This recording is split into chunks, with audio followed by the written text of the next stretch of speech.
रस प्रदाय चैतन्य चंद्राय नमो नमस्ते। चैतन्य चंद्राय नमो नमस्ते। चैतन्य चंद्राय नमो नमस्ते। संकीर्तन प्रवर्तक श्री कृष्ण चैतन्य संकीर्तन যজ্ঞে ভজে সে ধন্য। সর্বযজ্ঞ হইতে হরিনাম যজ্ঞ সার। যজ্ঞ সার নাম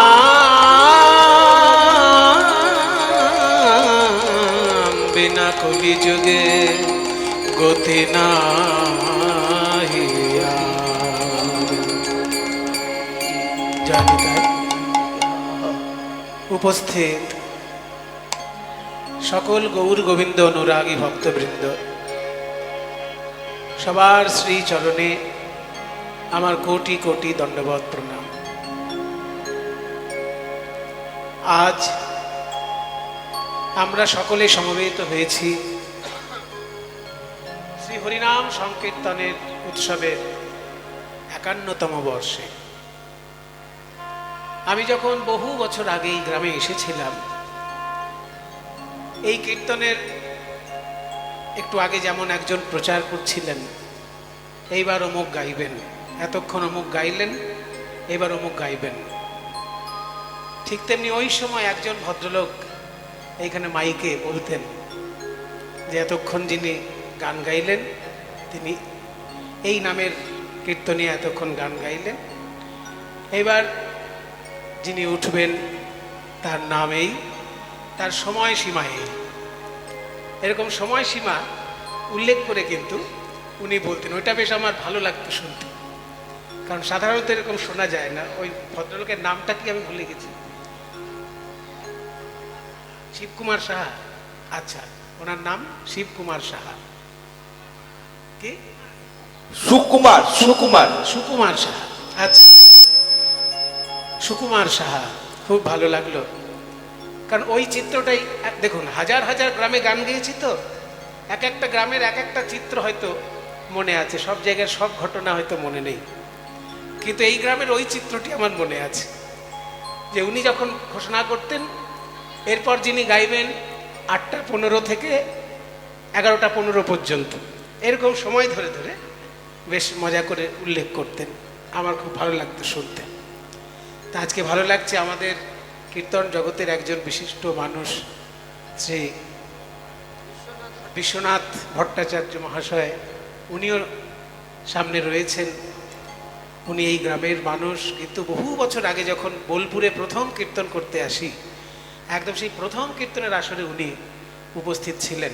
এত বছরের পরিচয় ওনার সঙ্গে।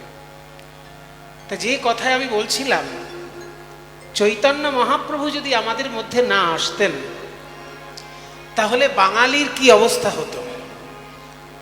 পদকর্তা একটি পদে বলেছেন, যদি গৌরাঙ্গ না হইতো কি মেনে হইতো কেমনে ধরিতাম দে। রাধার মহিমা প্রেম রস সীমা জগতে জানাতো কে। প্রেম রসের সীমাটা কত দূর পর্যন্ত?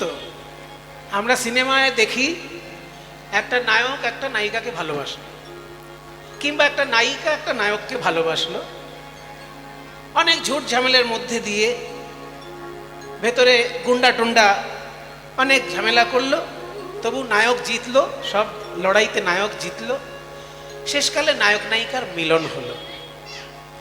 আমাদের কিন্তু প্রেমের ধারণা এই পর্যন্ত, যে প্রেম মানে দুটো হৃদয়ের মিলন, মিলনের একটি ঘটনা।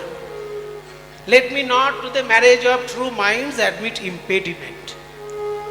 শেক্সপিয়ার বলেছেন তার একটা সনেটে, উইলিয়াম শেক্সপিয়ার খুব বড় নাট্যকার, ইংল্যান্ডের, অনেক বছর আগের, তিনি একটা সনেটের মধ্যে বলেছেন, কবিতায়, যে let me not to the marriage of true minds admit impediment. দুটো এখানে প্রেম শব্দটাকে উনি একটু ঘুরিয়ে বলেছেন, marriage of true minds. Marriage মানে কি? আমরা জানি ম্যারেজ মানে বিবাহ, কিন্তু এখানে ম্যারেজ শব্দের অর্থ হচ্ছে মিলন। ম্যারেজ অফ মিলন কিসের? Of true minds. True minds নয় কিন্তু, ট্রু, TW, ট্রু মানে দুই, আর TRUE ট্রু মানে সত্য। সত্যিকারের দুটো মনের মিলনকে বলে প্রেম। এত সুন্দর সংজ্ঞা ইংরেজি ভাষায় দিয়েছে। ইংরেজি সিনেমায় আপনারা দেখবেন শুধু দেহ নিয়ে ছেলে খেলার ছবি, কিন্তু ইংরেজি সাহিত্যকাররা কিন্তু দেহ নিয়ে কথা বলেননি, তারা কিন্তু দেহ নিয়ে বলেছেন, যারা বলার তারা বলেছেন, কিন্তু শেক্সপিয়ার তিনি বলেছেন প্রেমটা মানে কি দুটো সত্যিকারের মনের মিলন যদি হয় তবেই প্রেম। আশ্চর্য ব্যাপার দেখুন, উইলিয়াম শেক্সপিয়ারের মতের সঙ্গে শ্রীপাদ রূপ গোস্বামীর শ্লোক মিলে যাচ্ছে। শ্রীপাদ রূপ গোস্বামী মহাপ্রভুর যিনি পার্ষদ, 6 গোস্বামীর 1 গোস্বামী, জয়রূপ সনাতন ভট্ট রঘুনাথ, শ্রীজীব গোপাল ভট্ট দাস রঘুনাথ। তার মধ্যে রূপ গোস্বামী হচ্ছেন রসিক কুল শিরোমণি, মানে পণ্ডিত অনেকেই হতে পারে, রসজ্ঞ পণ্ডিত সবাই হতে পারে না। খিটখিটে মার্কা পণ্ডিত প্রচুর আছে, কিন্তু রসের ভরা টৈটম্বুর অথচ পণ্ডিত মানুষ, এরকম লোকের সংখ্যা খুবই কম, রসজ্ঞ পণ্ডিত। তা বৈষ্ণবদের মধ্যে শ্রীপাদ রূপ গোস্বামী হচ্ছেন একাধারে পণ্ডিত, একাধারে রসজ্ঞ। তিনি বলছেন প্রেম কাকে বলে? সর্বথা ধ্বংসরহিতম সত্যপি ধ্বংস কারণে যদ ভাববন্ধনং ইউনঃ স প্রেমা ইতি কথ্যতে।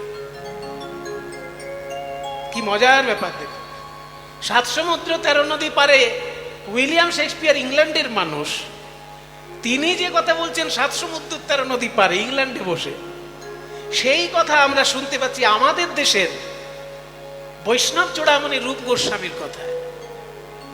তিনি বলছেন সর্বথা ধ্বংসরহিতম, সর্বথা মানে সমস্ত ভাবেই, সব দিক থেকে, ধ্বংসরহিতম ধ্বংস হয় না যেটা, মানে শেষ হয়ে যায় না। সত্যপি ধ্বংস কারণে, ধ্বংসের কারণ উপস্থিত হলেও যদি ধ্বংস হয়ে না যায় সেই রকম ভাবের বন্ধনকে প্রেম বলা হয়। কি সুন্দর কথাটি! মনে করুন আমাদের এই রাজদীপ এই বিশুকে খুব ভালোবাসে, বাসো না বাসো না, কি করো, ঝগড়া যতই করো কিন্তু ভালোবাসো। তাহলে মনে করুন এই রাজদীপ আর বিশু দুজনকে দুজন খুব ভালোবাসে, এমন একটা কিছু কাণ্ড ঘটলো দুজনের মধ্যে যে মুখ দেখা দেখি বন্ধ, ধ্বংসের কারণ হয়ে গেল প্রেম। প্রেমের ধ্বংসের কারণ সৃষ্টি হলো কি না, কিছু একটা ঘটনা ঘটেছে, কিন্তু দেখা গেল 2 দিন যাবার পরেই মনে হচ্ছে ইস যদি একবার বিশুর সঙ্গে দেখা হতো। তার জন্য কিন্তু মন খারাপ করছে, যদিও ধ্বংসের কারণ ঘটেছে, কিন্তু তবুও মনে হচ্ছে যদি অমুকের মুখটা একটু দেখতে পেতাম, অমুকের সঙ্গে যদি দেখা হতো খুব ভালো হতো। জানতে হবে প্রেম ধ্বংস হয়নি, ধ্বংসের কারণ উৎপন্ন হয়েছে বটে, কিন্তু তবু দুটো মনের ভাবের ধ্বংস ঘটেনি। এই বিষয়টাকেই বলে প্রেম। তাহলে শ্রীপাদ রূপ গোস্বামী বাংলায় বসে, বৃন্দাবনের মাটিতে বসে যে কথা বলছেন, সেই কথা আমরা পাচ্ছি উইলিয়াম শেক্সপিয়ারের মুখে। বলছে দুটো সত্যিকারের মনের মিলন যখন ঘটে তাকে বলবে প্রেম। কিন্তু বৈষ্ণব দর্শন বলছে শুধুমাত্র মনের মিলন ঘটলেই প্রেম নয়, জীবাত্মার সঙ্গে পরমাত্মার মিলন যদি কোনো কালে ঘটে তাহলে প্রেমের পরিপূর্ণ সার্থকতা সেইখানে। এইখানে হচ্ছে আরো বড় হয়ে গেল পরিধিটা, প্রেমের পরিধি আরো বড় হয়ে গেল। একটি ছেলে একটি মেয়েকে ভালোবাসে, এই ছবিই আমরা সারাক্ষণ সিনেমায় দেখে দেখে একবারে অস্থির হয়ে গেলাম। কিন্তু প্রেমের সীমা ওইটুকু নয়। একটা ছেলে একটা মেয়েকে ভালোবাসে বা একটা মেয়ে একটা ছেলেকে ভালোবাসে, ওইটুকু সীমার মধ্যে প্রেমের সীমা নয়।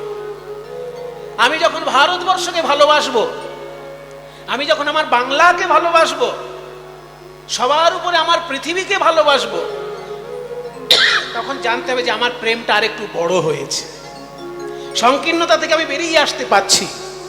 শুধু আমার পরিবার নয়, আমার বাংলা, আমার দেশ ভারতবর্ষ, আমার পৃথিবী সমস্তটাই আমার ভালোবাসার জায়গা। আরো ঊর্ধ্বে এই পৃথিবীর সৃষ্টিকর্তা যিনি, তাকেও আমি ভালোবাসতে পারছি। তাহলে জানতে হবে আমার প্রেমের সীমাটা ঠিক জায়গায় গিয়ে পৌঁছেছে। তাই পদকর্তা বলছেন, রাধারও মহিমা প্রেম রস সীমা। প্রেমরস শুরু হয়েছে তোমার হৃদয় থেকে, সেটা ছড়াতে ছড়াতে বড় হতে হতে যখন ঈশ্বরের চরণে গিয়ে ঠেকবে, তবে সেটা পরিপূর্ণতা লাভ পাবে।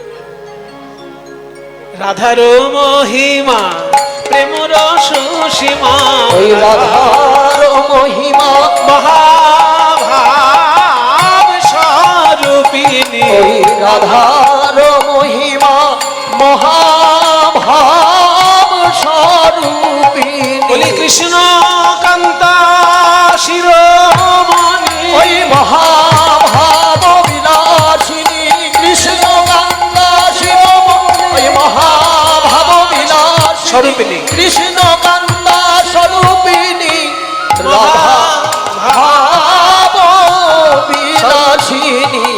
ওই রাধার মহিমা প্রেম রস সীমা, জগতে জানা তোকে গোরা বিনা জগতে জানা তোকে। তাই গৌরাঙ্গ মহাপ্রভু যদি না আসতেন তাহলে হতো না। তাই তাই বলছে যে মহাপ্রেম রস প্রদায় চৈতন্য চন্দ্রায় নমো নমস্তে। প্রেম রস তিনি আমাদেরকে দান করেছেন। গৌরাঙ্গ মহাপ্রভুর ভাবটি আজকে কেমন না, গৌরাঙ্গ চাঁদের মনে কি ভাব উঠিল, নদিয়ার মাঝারে গোরা দান শিরজিল।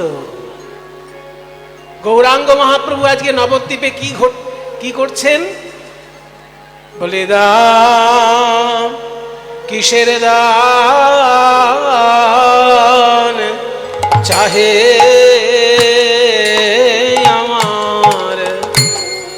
আমার গোরা দ্বিজ মনি রে, দান দেহ দান দেহ বলি গোরা ডাকে।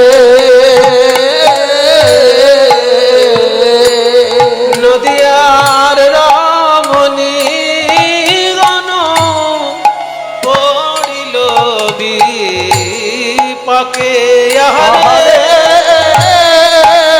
নদিয়ার মণি গণ পড়িল বিপাকে।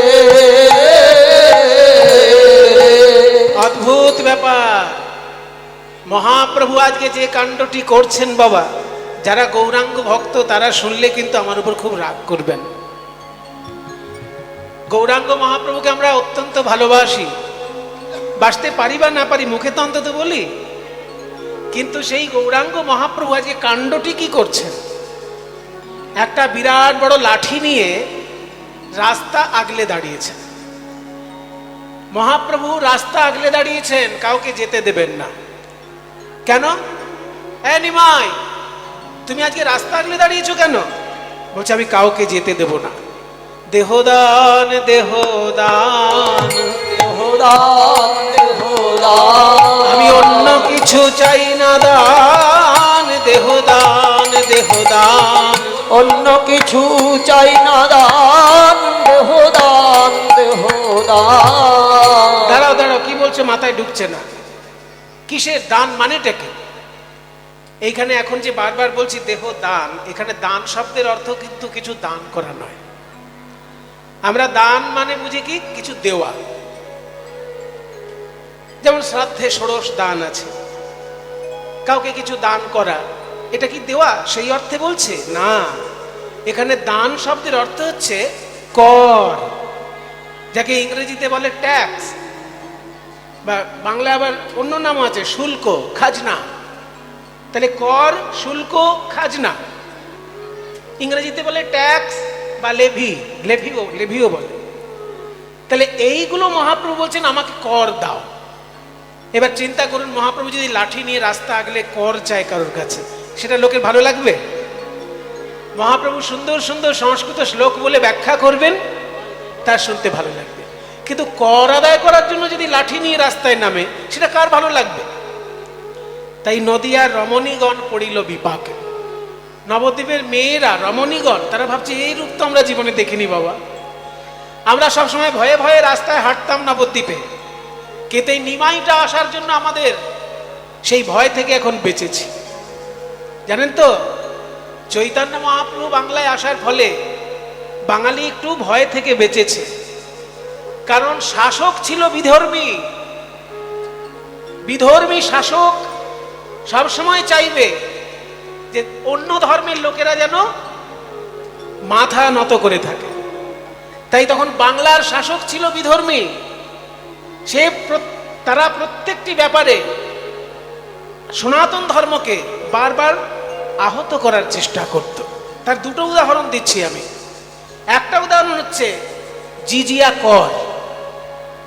আপনি যদি হিন্দু হন, মুসলমানের রাজত্বে বাস করেন, বা আপনি যদি খ্রিস্টান হন, বা আপনি যদি বৌদ্ধ হন, অথচ মুসলমানের রাজত্বে বাস করছেন, তাহলে মুসলমান সমাজ বলবে যে এরা হচ্ছে ভাড়াটে। মুসলমান ছাড়া বাকি যারা থাকবে তারা সবাই ভাড়াটে, অর্থাৎ তাদের পয়সা দিয়ে থাকতে হবে। এটা ইসলাম ধর্মের আইন, আপনার কিছু করার নেই। কোন মুসলমান যদি বলে আমি কোরআন মানি কিন্তু এইসব কথা মানি না, তাহলে তাকে আর সমাজ থেকে বার করে দেবে। এগুলো মুসলমান ধর্মের আইন, করার কিছু নেই আমাদের। আইনে তাদের বলছে যে মুসলমান রাজত্বে মুসলমান থাকবে, কর না দিয়ে থাকতে পারে, কিন্তু অন্য ধর্মের লোক যদি থাকে তাকে আলাদা করে কর দিতে হবে অন্য ধর্মের লোক হওয়ার জন্য। সেই করটার নাম কি? জিজিয়া কর। এটা আপনারা ইতিহাসের পাতা খুললেই পড়তে পারেন। তাহলে আমার দেশে আমি বাস করছি, বিদেশিরা এসে আমাদের শাসন করছে, আর আমার পকেট থেকে জিজিয়া কর নিয়ে চলে যাচ্ছে। এইরকম একটা দুটো বছর নয়, শত শত বছর কেটেছে বাংলার বুকে। শুধু তাই নয়, মুসলমান বাড়িতে অস্ত্র রাখতে পারবে, কিন্তু হিন্দুরা বাড়িতে অস্ত্র রাখতে পারবে না। এই সব আইন কিন্তু তখনকার দিনে ছিল। তাই সবাই ভয়ে ভয়ে থাকতো। শাসক বিধর্মী, আমরা কি করে বেশি করে ধর্ম পালন করব? পারতো না তো। একমাত্র চৈতন্য মহাপ্রভু এসে দেখালেন যে আন্দোলন করতে হয়, সত্যের পক্ষে থেকে অসত্যের বিরুদ্ধে, ন্যায়ের পক্ষে থেকে অন্যায়ের বিরুদ্ধে লড়াই করতে হয়। যখনই কাজী সাহেব হরিনাম বন্ধ করে দিলেন নবদ্বীপের বুকে, অমনি চৈতন্য মহাপ্রভু কোথা থেকে তার ডাকে লক্ষ লক্ষ লোক চলে এলো। কাজীর বাড়ি ঘেরাও করে বলে দিলেন, কাজী সাহেব আপনি শাসক মানেই আপনি আমাদেরকে আমাদের ধর্ম পালন থেকে বঞ্চিত করতে পারেন না। আপনি শাসক, আপনার ধর্ম আপনি পালন করুন, আমাদের ধর্ম আমরা পালন করুন। ওই আন্দোলনটির ফলে মানুষ একটু সাহস পেল, বাঁচার সাহস পেল নবদ্বীপের বুকে। মেয়েরা যে ভয়ে ভয়ে ঘুরছিল রাস্তায়, তাদের সেই ভয়টা কেটে গেল। তাই তারা মনের আনন্দে রাস্তায় ঘোরাফেরা করছিল। কিন্তু আজকে নবদ্বীপে নিমাই এমন কাণ্ড করছে, তাদেরও হাসি পাচ্ছে যে নিমাইয়ের জন্য আজকে আমাদের ভয় ভেঙেছে, নিমাইয়ের জন্য আমরা সমাজে মাথা তুলে চলতে পারছি। আর সেই নিমাই নিজে কি করছে? একটা লাঠি নিয়ে রাস্তা আগলে দাঁড়িয়েছে, বলছে আমাকে কর দাও। দেহ দান, দান মানে কর, দেহ মানে দাও, দেহ মানে দাও, দান মানে কর, কর দাও। দেহদান দেহদান দেহদান দেহদান, শোনয় গো নদীবাসী দেহদান দেহদান, শোনয় গো নদিয়াবাসী দেহদান দেহদান, শোনো গো নদিয়াবাসী আমাকে কর দাও। এবার নবদ্বীপের লোক তো আর নিমাইয়ের, দেখুন সবাই তো আর ভক্ত হয় না। একজন পলিটিক্যাল লিডার সবার কাছে প্রিয় হতে পারে, একটা পলিটিক্যাল লিডার কয়েকজনের কাছে প্রিয় হতে পারে, কিন্তু কয়েকজনের কাছে তো সে প্রিয় নয়। তেমনি ধর্মীয় নেতা যারা, তারাও কি সবার কাছে প্রিয় হয় নাকি? কোন ধর্মীয় নেতা আমার কাছে প্রিয়, কোন ধর্মীয় নেতা আপনার কাছে প্রিয়। তো মহাপ্রভু কি সবার কাছে প্রিয় নাকি? তখনকার দিনে তো মহাপ্রভুর শত্রু গোষ্ঠীও ছিল, তা নাহলে নিত্যানন্দের মাথা ফাটবে কেন? নিত্যানন্দের মাথা ফাটবে কেন যদি মহাপ্রভুর শত্রু গোষ্ঠী না থাকবে? তাই মহাপ্রভুকে যারা ভগবান বলে মনে করে না, একজন প্রভাবশালী মহাপুরুষ হিসেবেই রাখে, কিন্তু ভগবান বলে মনে করে না, তারা বলছে নিমাই তোমার কথা আমরা শুনতে বাধ্য, তুমি হাত পেতে কর চাইলে আমরা কর দিয়ে দেবো। কেন চাইছো আমাদের কাছে কর?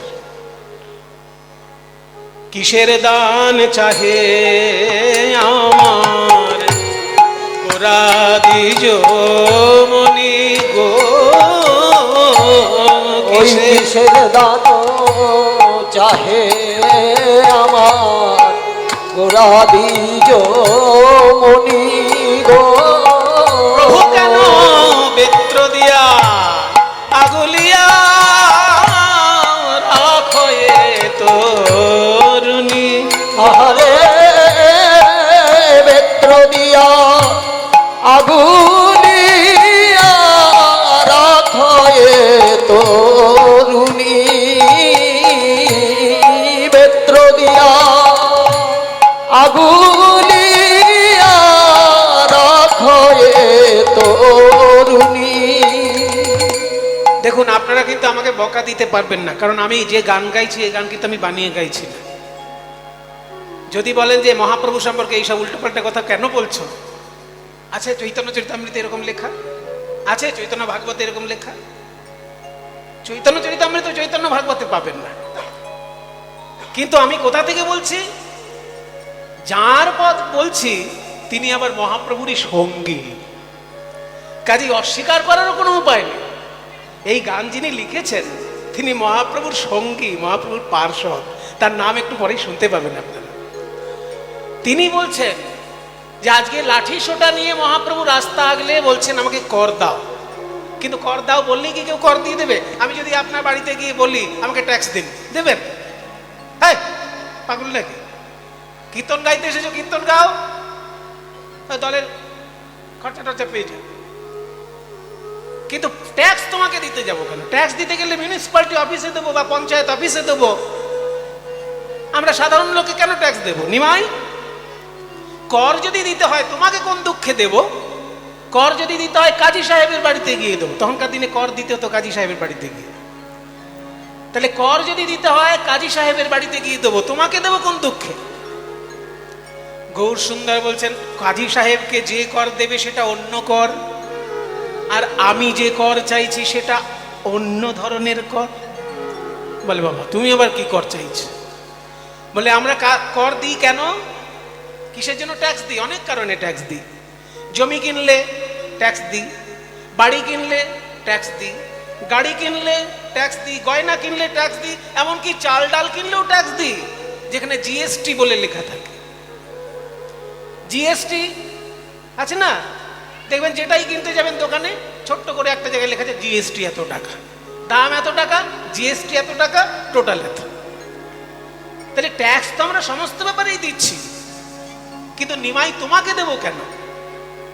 বলছে শোনো, তোমরা যে বাড়িটার জন্য কর দিচ্ছ সেই বাড়িটা তোমার নিজের পরিশ্রমের পয়সা দিয়ে তৈরি করেছো, মাথার ঘাম পায়ে ফেলেছো, তবে দুটো টাকা আয় করেছো, আর সেই টাকা দিয়ে তুমি বাড়ি বানিয়েছো।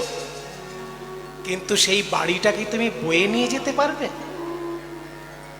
যেখানে বাড়ি তৈরি করেছো বাড়ি সেখানেই থাকবে, কিন্তু ভগবান তোমাকে একটা বাড়ি বানিয়ে দিয়েছে, যেই বাড়িটার নাম দেহ বাড়ি। এই বাড়িটা তুমি যেখানে যাবে দেহ সেখানেই যাবে। তাহলে চলন্ত একটা বাড়ি ভগবান তোমাকে বানিয়ে দিল, তার জন্য তুমি ক টাকা কর দিয়েছো ভগবানকে? নিজের কষ্টের পয়সায় বাড়ি বানালে, অথচ সরকারকে ট্যাক্স দিলে, তাতে তোমার গায়ে লাগলো না, কিন্তু ভগবান যে এই দেহ বাড়িটা বানিয়ে দিয়েছে, ভগবানকে কত টাকা ট্যাক্স দিলে? আর তোমার বাড়ি আর ভগবানের দেওয়া বাড়ি একরকম। তোমার বাড়িতে কারেন্ট ছাড়া জলের মোটর মেশিন চলবে না, জল নিচে থেকে উঠছে ছাদের উপর উঠে যাচ্ছে একটা মোটর মেশিন চলছে বলে, কিন্তু ভগবান তোমার হৃৎপিণ্ড নামে একটা মেশিন চালিয়ে দিয়েছে। দেখো, এমন মেশিন তৈরি করে দিয়েছে বুকের মাঝখানে যে বিনা কারেন্টেই চলছে। বাইরে থেকে কোনো তার লাগাতে হচ্ছে না, ভগবানের তৈরি করে দেওয়া এই মোটর মেশিন সারা গায়ে রক্ত একবার পাঠাচ্ছে আবার নিয়ে চলে আসছে।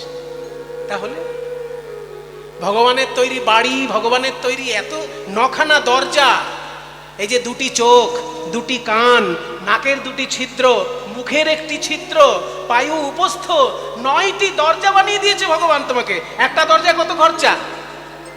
যদি শাল কাঠের ফ্রেম হয় আর সেগুন কাঠের পাল্লা হয়, আর পিতলের যদি কড়া লাগানো থাকে, শাল কাঠের ফ্রেম, সেগুন কাঠের পাল্লা, কত টাকা দাম হতে পারে?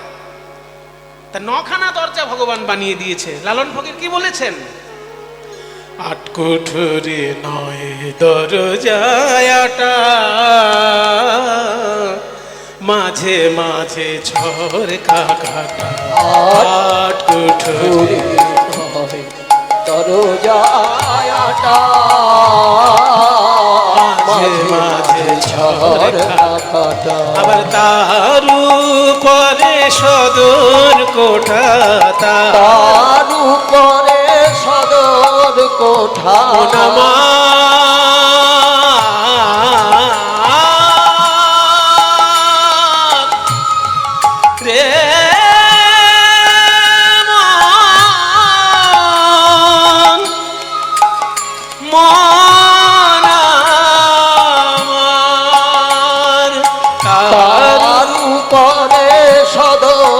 কোঠা আছে আয়না মহল। আস্তে, সদর কোঠা কোনটা? একদম মাথায়, সহস্রদল পদ্ম, সেখানে আয়না মহল। বাড়ির কর্তা যখন বাড়িতে ফেরেন তখন বাড়ির গিন্নির সঙ্গে কোন জায়গাটায় দেখা হলে সব থেকে বেশি আনন্দ হয়? যেখানে ড্রেসিং টেবিল আছে, সুন্দর সুন্দর ক্রিম, সুন্দর সুন্দর পাউডার, নানান রকম প্রসাধনী দ্রব্য সেইখানে রাখা আছে ড্রেসিং টেবিলের সামনে। আর ওই প্রসাধনী দ্রব্য মেখে সেজে গুজে যখন বাড়ির গিন্নি দাঁড়িয়ে থাকেন, বাড়ির কর্তা আসলে সেইখানে খুব আনন্দ পান। ওই আয়নার সামনে গিন্নি যখন সাজে, আড়াল থেকে লুকিয়ে লুকিয়ে কর্তা দেখে কি সুন্দর সাজছে আমার গিন্নি। তাই এই সহস্রদল পদ্মে রয়েছে সেই আয়না, আয়না মহল, সেখানে জীবাত্মার পরমাত্মার মহামিলন হয়। তার উপরে সদর কোঠা, তার উপরে সদর কোঠা। আছে আয়না মহল,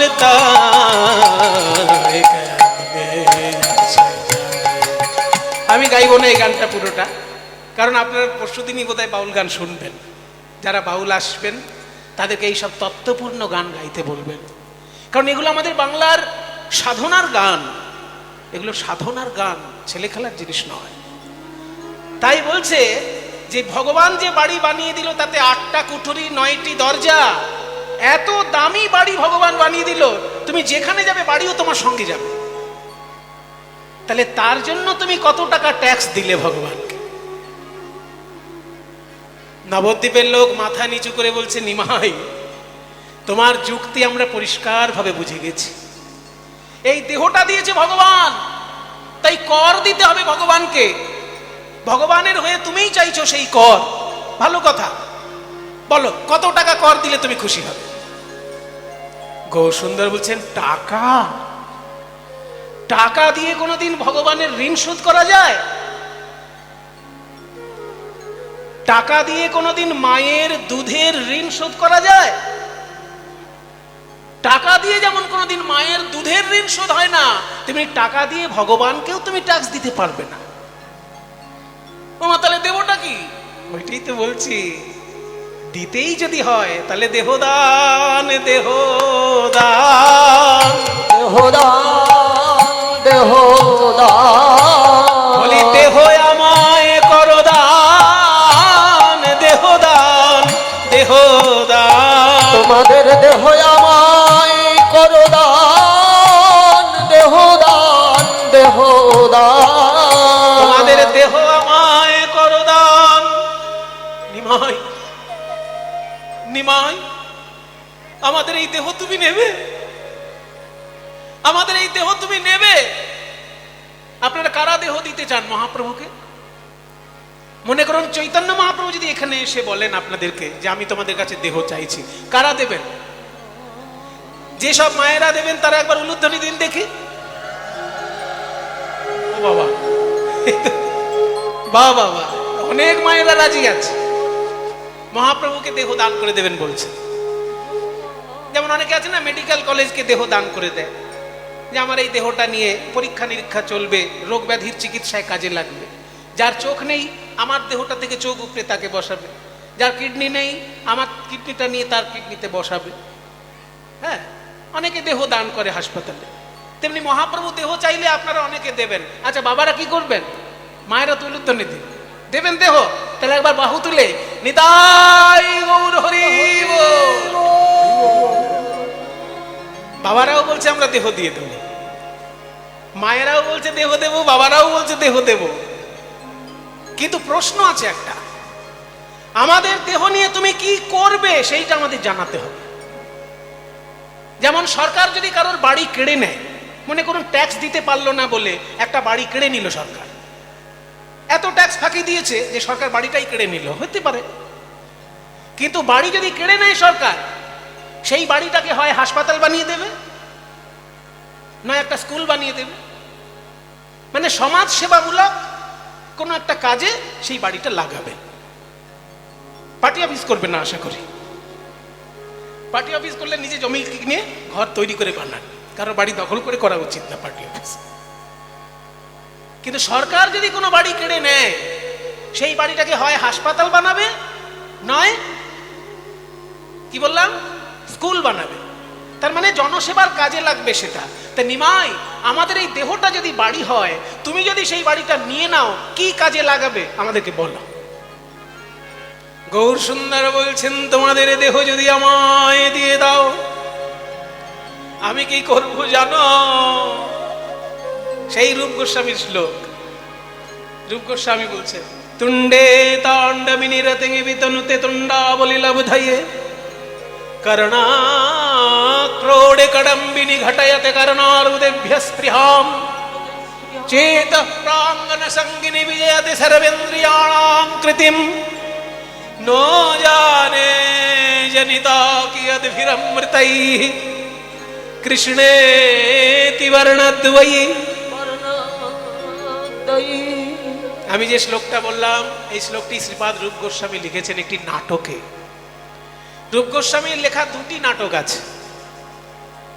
একটি নাটকের নাম বিদগ্ধ মাধব নাটক, একটি নাটকের নাম ললিত মাধব নাটক। সেই বিদগ্ধ মাধব নাটকে এই শ্লোকটি আছে। বলছে, তুণ্ডে তাণ্ডবিনী রতিং বিতনুতে, কৃষ্ণ নাম যখন আমার জিহ্বা উচ্চারণ করে, তুণ্ড মানে জিহ্বা, তুণ্ড, আমার জিহ্বায় যখন কৃষ্ণ নাম উচ্চারণ হয়, তাণ্ডব নৃত্য শুরু করে দেয় জিহ্বা। আনন্দ ধরছে না, এত আনন্দ কৃষ্ণ নামে। জিহ্বা যখন কৃষ্ণ নাম পায়, আনন্দে নৃত্য করে। তুণ্ডে তাণ্ডবিনী রতিং বিতনুতে, কেন না তুণ্ডা বলি লব্ধয়ে, আরো তুণ্ড পাবে বলে। যেমন একটা জিহ্বায় কৃষ্ণ নাম বলে আশা মিটছে না, আরো জিহ্বা দাও, আরো জিহ্বা দাও, আরো জিহ্বা চাই। তেমনি করণা ক্রোড়ে করম্বিনী ঘটায়াতে করণার্বুদেভ্য স্পৃহাম, কানের কোলে যখন প্রবেশ করে কৃষ্ণ নাম, লক্ষ লক্ষ কান পাবার বাসনা জাগে। তারপরে চেত প্রাঙ্গন সঙ্গিনী বিজয়তে সর্বেন্দ্রিয়াণাং কৃতিম, চিত্ত প্রাঙ্গনে যখন প্রবেশ করে কৃষ্ণ নাম, সকল ইন্দ্রিয়ের কাজকে জয় করে নেয় ওই কৃষ্ণ নাম। চরণ চরণ তখন কৃষ্ণ তীর্থ ছাড়া অন্য জায়গায় যেতে চায় না। মুখ মুখ তখন কৃষ্ণের প্রসাদ ছাড়া অন্য খাবার খেতে চায় না। নয়ন কৃষ্ণের মূর্তি, কৃষ্ণের চিত্র ছাড়া অন্য কিছু দেখতে চায় না। সর্ব ইন্দ্রিয় তখন কৃষ্ণময় হয়ে যায়। তাই মহাপ্রভু বলছেন, একটা জিহ্বায় কৃষ্ণ নাম বলে আমার আশা মেটে না, দুটি কানে কৃষ্ণ নাম শুনে আশা মেটে না। তোমরা যদি তোমাদের দেহগুলো আমায় দিয়ে দাও, তাহলে তোমাদের জিহ্বাগুলো আমার জিহ্বা হয়ে যাবে, তোমাদের কানগুলো আমার কান হয়ে যাবে, তোমাদের জিহ্বা ব্যবহার করে তখন আমি নাম গাইব, তখন আমি নাম গাইব। তোমাদের জিহ্বা দিয়ে আমি নাম গাইব, তোমাদের ওই জিহ্বা দিয়ে আমি নাম গাইব।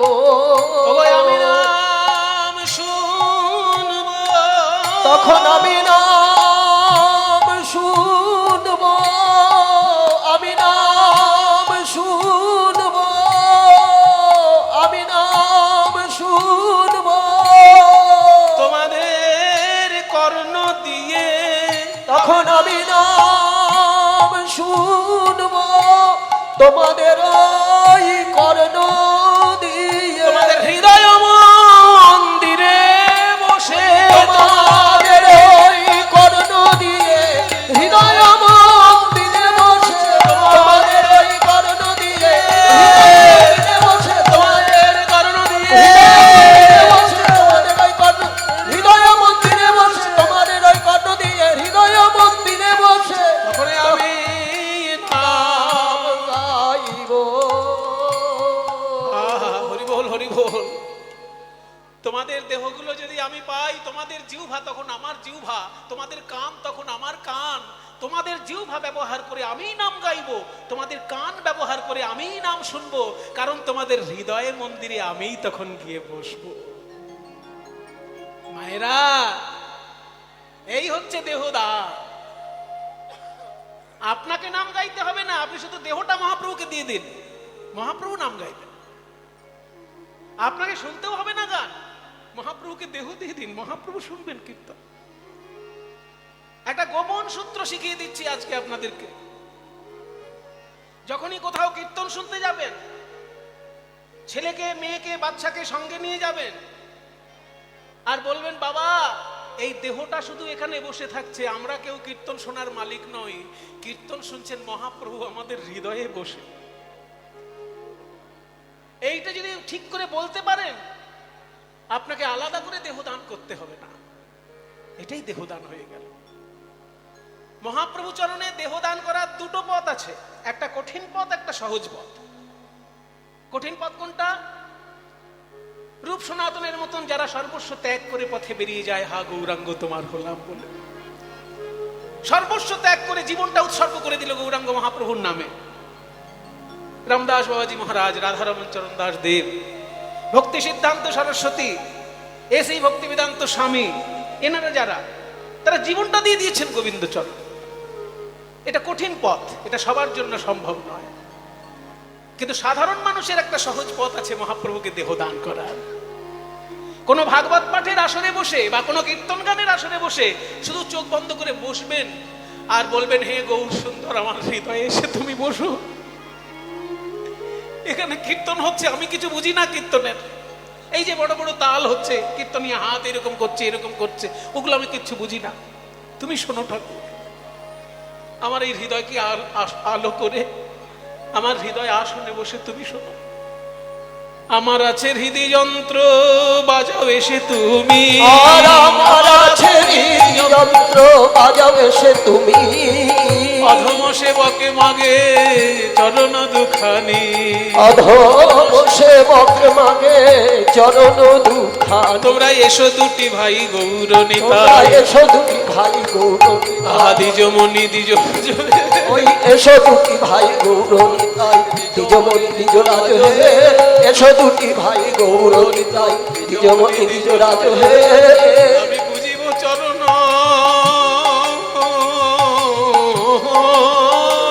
হয়ে গৌর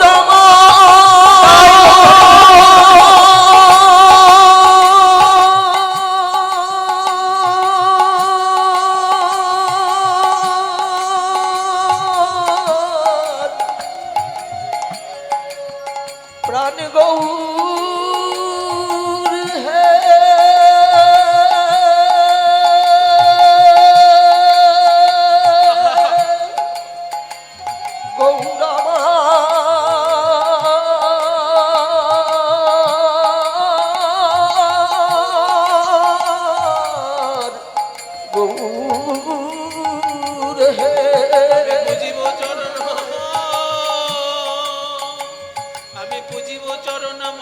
কিঞ্চন আমি পুজিব চরণ মনে আকিঞ্চন রাখিব হৃদয় মাঝে আমি পুজিব চরণ মনে আকিঞ্চন রাখিব হৃদয় মাঝে ওই রাঙা চরণ পূজা করিব ওই রাঙা চরণ পূজা করিব আমার হৃদ মাঝারে বসাইয়ে রাঙা চরণ পূজা করিব আমার হৃদ মাঝারে বসাইয়ে রাঙা চরণ আমি পূজা করিব আমার হৃদ মাঝারে বসাইয়ে মন তুলসী নয়ন জলে হৃদ মাঝারে মাঝারে বসাই মন তুলসী নয়ন জলে হৃদ মাঝারে বসাইয়ে রাঙা চরণ আমি পূজা করিব জীব চরণ এই অকিঞ্চন রাখিব হৃদয় মাঝে আমি পুজিব চরণ মনে আকিঞ্চন রাখিব হৃদয় মাঝে চরণ রাখিব হৃদয় মাঝে। এইটুকু শুধু বলতে হবে কীর্তনের আসরে বসে। আপনার কীর্তনের বড় বড় তাল যদি না বোঝেন, দরকার নেই বোঝার, মহাপ্রভুকে দায়িত্ব দিন। হৃদয় আসনে তাকে বসিয়ে একবার বলুন যে প্রভু আপনি শুনুন, আপনার কীর্তন হচ্ছে, আপনি শুনুন। ওই দেহ দান করতে বলেছিল তাই দান করে দিয়েছি। এইটুকু যদি করতে পারেন তাহলেই দেহদান হয়ে গেল মহাপ্রভুর চরণে। এটা সহজ পথ। তেমনি কীর্তনিয়া যখন গান গাইবে তাকেও ভাবতে হবে যে আমি কীর্তন গাইছি, এটা নয় আমি গাইতে পারি না, আমার কি সাহস আছে আমি কীর্তন গাইবো? আমি কি সুখদেব গোস্বামী হতে পেরেছি? কীর্তনের আসনটি কার? সুখদেব গোস্বামীর, নারদ মুনির।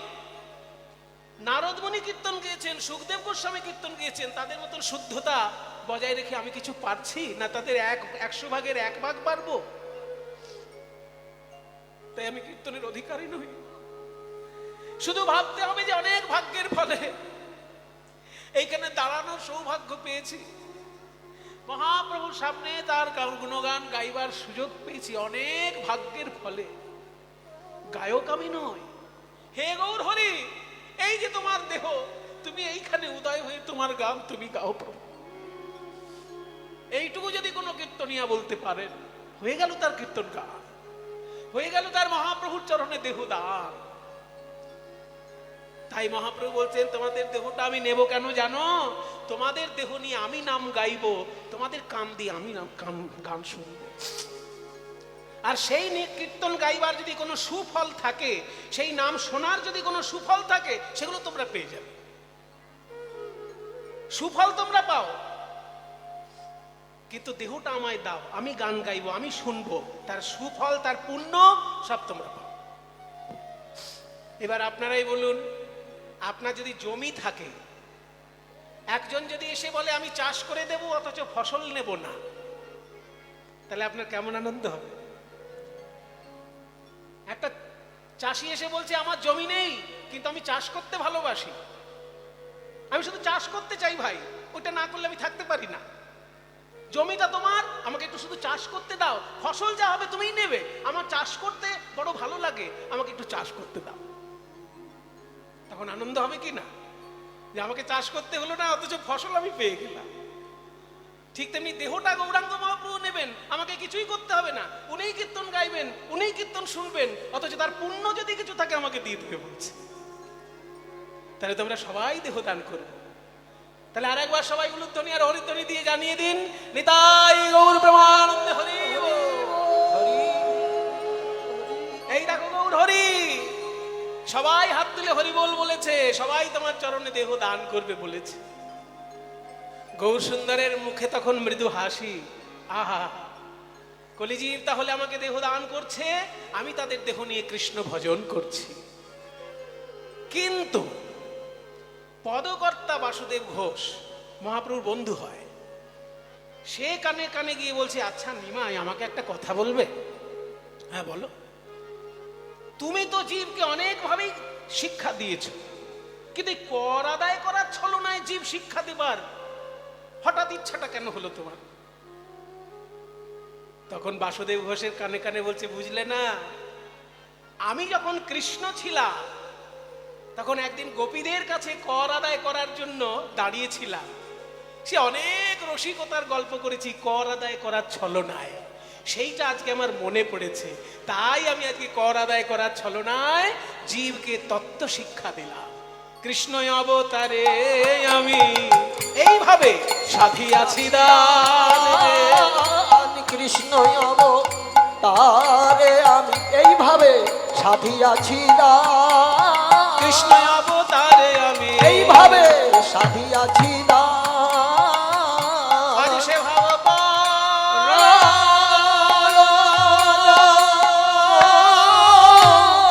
মনে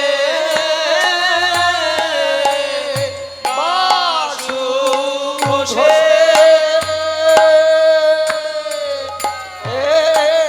গান রে আহামরি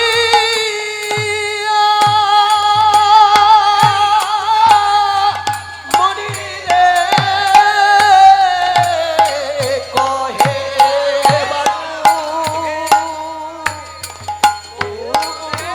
ঘোষে রে সে ভাব পরালো মনে কহে বাসু ঘোষে রে সে ভাব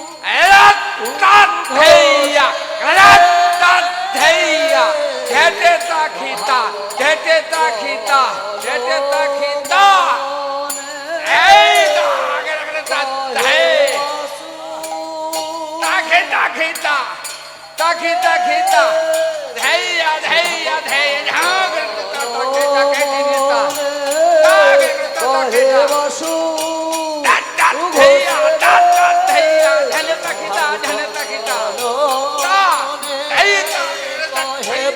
ঘোষে রে কহে বাসু ঘোষে রে ভাব পড়া ঘোষে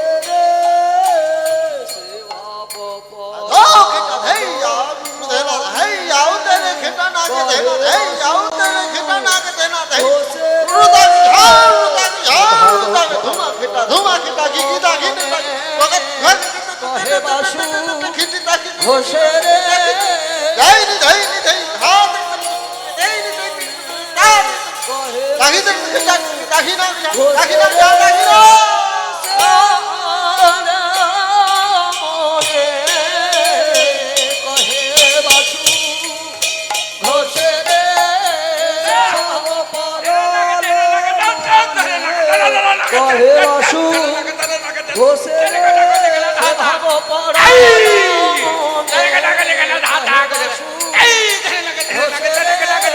ভাব পড়া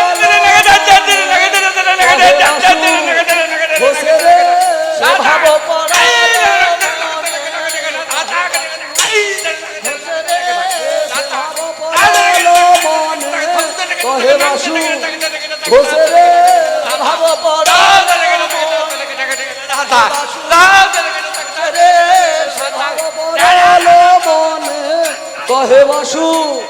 ঘোষে রে ভাব পড়া কহে বাসু ঘোষে রে সে ভাব পরালো মনে কহে বাসু ঘোষে রে সে ভাব পরালো মনে কহে বাসু ঘোষে রে সে ভাব পরালো মনে কহে বাসু ঘোষে রে সে ভাব পরালো মনে কহে বাসু ঘোষে রে সে ভাব পরালো মনে কহে বাসু ঘোষে রে সে ভাব পরালো মনে কহে বাসু ঘোষে রে সে ভাব পরালো মনে কহে বাসু ঘোষে রে সে ভাব পরালো মনে কহে বাসু ঘোষে রে সে ভাব পরালো মনে কহে বাসু ঘোষে রে সে ভাব পরালো মনে কহে বাসু ঘোষে রে সে ভাব পরালো মনে কহে বাসু ঘোষে রে সে ভাব পরালো মনে কহে বাসু ঘোষে রে সে ভাব পরালো মনে কহে বাসু ঘোষে রে সে ভাব পরালো মনে কহে বাসু ঘোষে রে সে ভাব পরালো মনে কহে বাসু ঘোষে রে সে ভাব পরালো মনে কহে বাসু ঘোষে রে সে ভাব পরালো মনে বাসু ঘোষে রে সে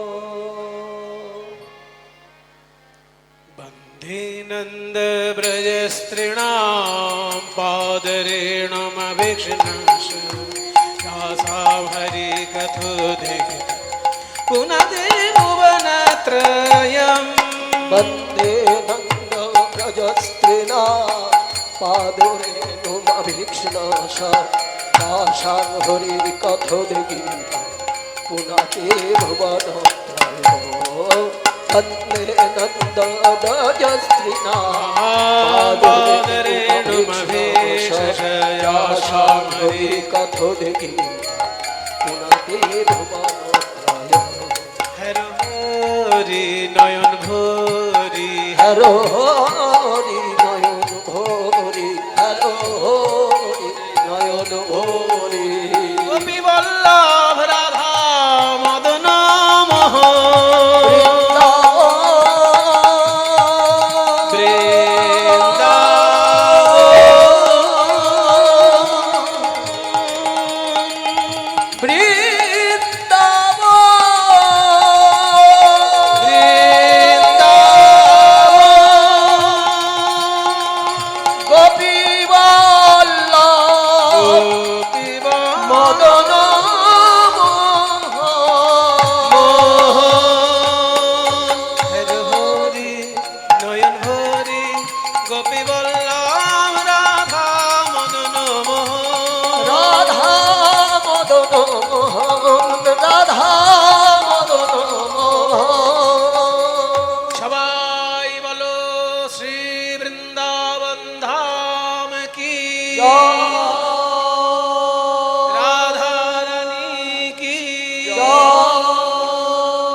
সখাদের সঙ্গে খেলা করছেন প্রাণ গোবিন্দ।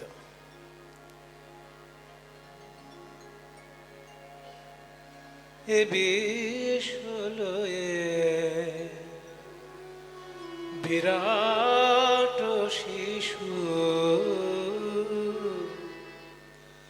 আনমনে খেলিছ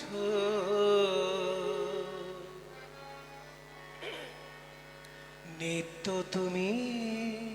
আমাদের মতো নয়, ছোটবেলায় খেলা ভালো লাগে, বুড়োবেলায় খেলা ভালো লাগে না।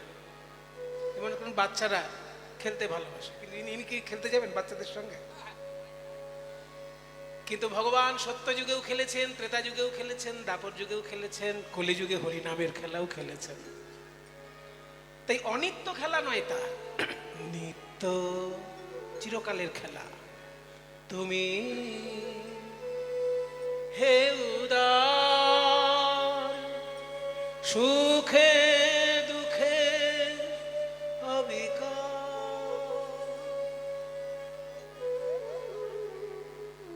এটা তো হওয়া সহজ নয়, সম্ভব নয়, সহজ নয়। যারা যোগ সাধনা করে সাধনায় ঊর্ধ্বে উঠতে পারেন তাদের কাছে কিন্তু সুখ দুঃখকে সমানভাবে গ্রহণ করার ক্ষমতা তৈরি হয়ে যায়।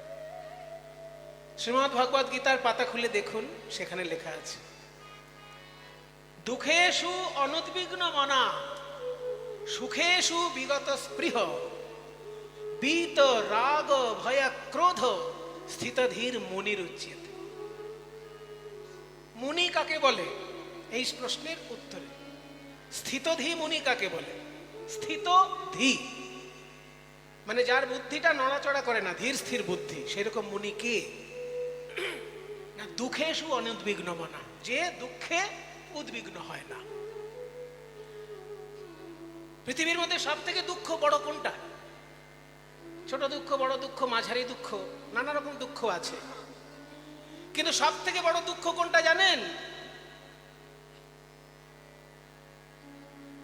সাধারণ মানুষ আর ভক্ত একটু পার্থক্য আছে। সাধারণ মানুষের কাছে সব থেকে বড় দুঃখ হলো সন্তান হারানো। আপনি দেখুন জীবনে যত কষ্ট পেয়েছেন, যদি কেউ সন্তান হারিয়ে থাকেন, তাহলে সেই মা বা সেই বাবার থেকেও মা বেশি বুঝতে পারে যে সন্তান হারানোর দুঃখের কাছে পৃথিবীর আর কোনো দুঃখ তুলনীয় নয়। এটা সাধারণ মানুষের জন্য। আর ভক্ত মানুষের কাছে সব থেকে বড় দুঃখ কি জানেন? গুরুদেবকে হারানো। যদি কোনো ভক্ত মানুষের জীবন থেকে গুরুদেব পরলোক গমন করেন, সারা জীবন সেই ভক্ত সেই দুঃখ কোনোদিন ভুলতে পারে না। তাই গুরু হারানোর মতন গুরুতর দুঃখ আর কিছু নেই, আর সংসারী লোকের কাছে সন্তান হারানোর মতন দুঃখ আর কিছু নেই। এই দুঃখ সহ্য করা কি অত সহজ? কিন্তু যে পারে সে মুনি হয়ে যাবে। দুঃখেষু অনুদ্বিগ্ন মনা সুখেষু বিগত স্পৃহ। যে সুখ আসলে আবার খুব একটা আশা করে না, ঠিক আছে হলে ভালো, না হলেও ঠিক আছে চলে যাচ্ছে। বীত রাগ ও ভয়ক্রোধ। বীত মানে বিগত, রাগ মানে আসক্তি, ভয় মানে কাউকে দেখে নিজেকে ছোট মনে করে, সেটাই হচ্ছে ভয়। মনে কোনো বাঘ দেখলে আমি ভয় পাই কেন? বাঘের থেকে নিজেকে ছোট মনে করছি তাই। অন্যকে দেখে নিজেকে ছোট মনে করলেই ভয় উৎপন্ন হয়। একটা বড় লিডার এসে যদি আমাকে ধমক দেয়, আমি ভয়েতে গুটিয়ে যাব। কেননা সেই বড় লিডারকে আমি আমার থেকে বড় মনে করছি তাই। যদি মনে না করি তাহলে এক থাপ্পড় বসিয়ে দেবো, তারপর দরকার হলে আমি জেলে যাব। কিন্তু যেহেতু আমি নিজেকে ছোট মনে করছি আর তাকে বড় মনে করছি, ওই জন্য তাকে ভয় পাচ্ছি।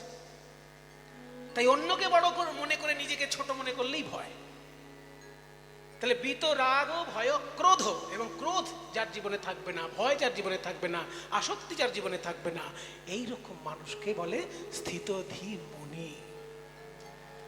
ভগবানকে বলছেন নজরুল ইসলাম, নিত্য তুমি হে উদার, সুখে দুঃখে অবিকার, হাসিছ খেলিছ তুমি আপন মনে, নিরজনে প্রভু নিরজনে। খেলা করছেন ভগবান। এই খেলা করতে করতে, শ্রীরাম সুদামের সঙ্গে খেলা করতে করতে হঠাৎ মনে পড়ে গেল রাধারানীর মিষ্টি হাসি। আর কি খেলা ভালো লাগে? খেলা রসে ছিল কানাই রে, আরে কি খেলা রসে ছিল, আরে কি আরে কি খেলা রসে ছিল কানাই রে।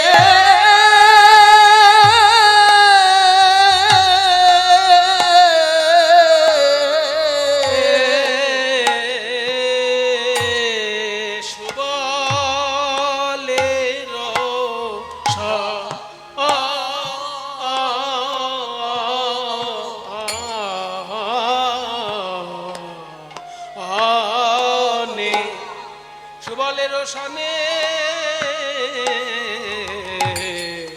হেন কালে রাধা বদন পড়ে গেল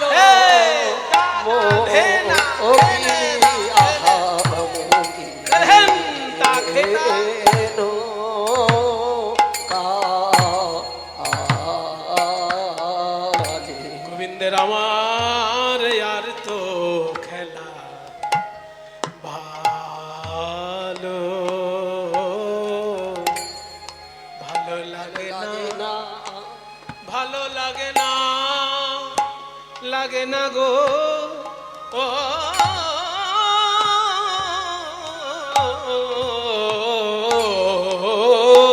আর তো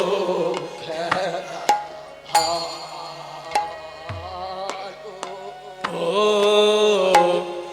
লাগে না। ওই সুবল,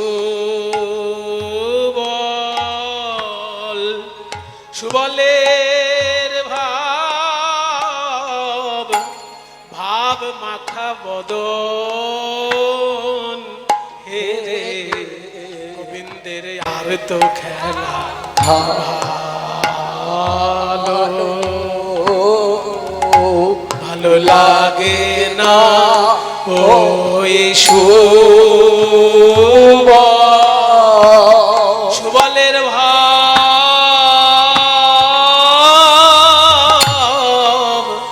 ভাব মাখা বদন হেরে গোবিন্দের আমার তখন রাধা বদন মনে হলো ওই সুবলের ভাব বদন হে রে ওই রাধা বদন মনে হলো ওই সুবলের ভাব বদন হেরে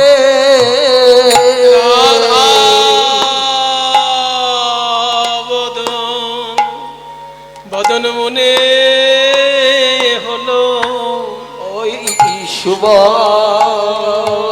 সুবলের ভাব বদন হেরে রাধা বদন মনে হলো ওই সুবলের ভাব বদন হেরে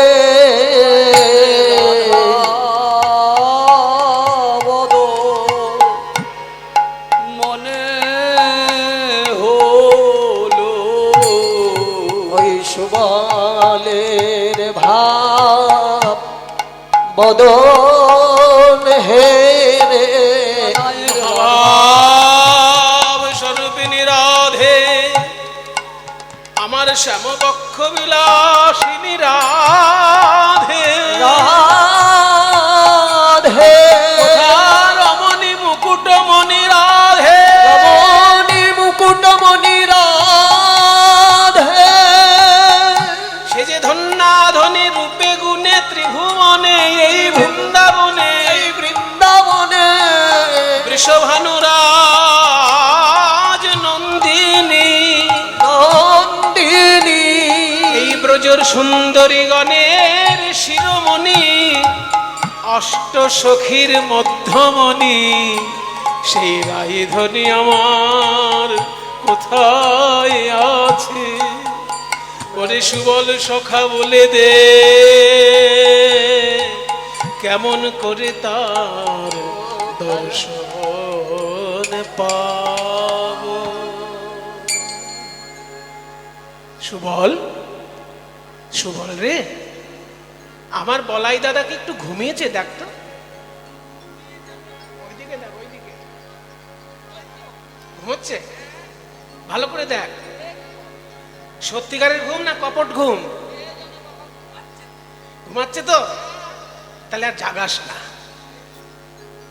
বরং আরো পাশ থেকে বাতাস কর যাতে ঘুমটা ভালো করে জমাট হয় আর বলাই দাদা যখন ঘুম ভাঙবে আমার খোঁজ নিলে বলবি আমার খুব তেষ্টা পেয়েছে আমি একটু জল খেতে গেছি আর তেষ্টা তো পেয়েছে তুই তো জানিস আমার তেষ্টা পেয়েছে তাই আমি যাচ্ছি সুবলকে দায়িত্ব দিলাম এই শ্রীদাম সুদাম তোরাও থাক শুধু সুবল আমার সঙ্গে থাকবে আর শ্রীদাম সুদাম দাম বসুদাম একটু ভেবে নেন আমি কেন বলছি দল ভাগ করে দিচ্ছে দেখুন কেন সুবল কৃষ্ণের সঙ্গে থাকবে আর শ্রীদাম সুদাম এখানে থাকবে এর পার্থক্যের কারণ আছে শ্রীকৃষ্ণের বন্ধু হচ্ছে 4 রকমের ওই সবাই দেখতে একই রকমের হলেও তাদের সঙ্গে কৃষ্ণের সম্পর্ক কিন্তু একই রকমের নয় শ্রীকৃষ্ণের বন্ধুদের সঙ্গে সম্পর্ক অনুযায়ী 4 রকমের বন্ধু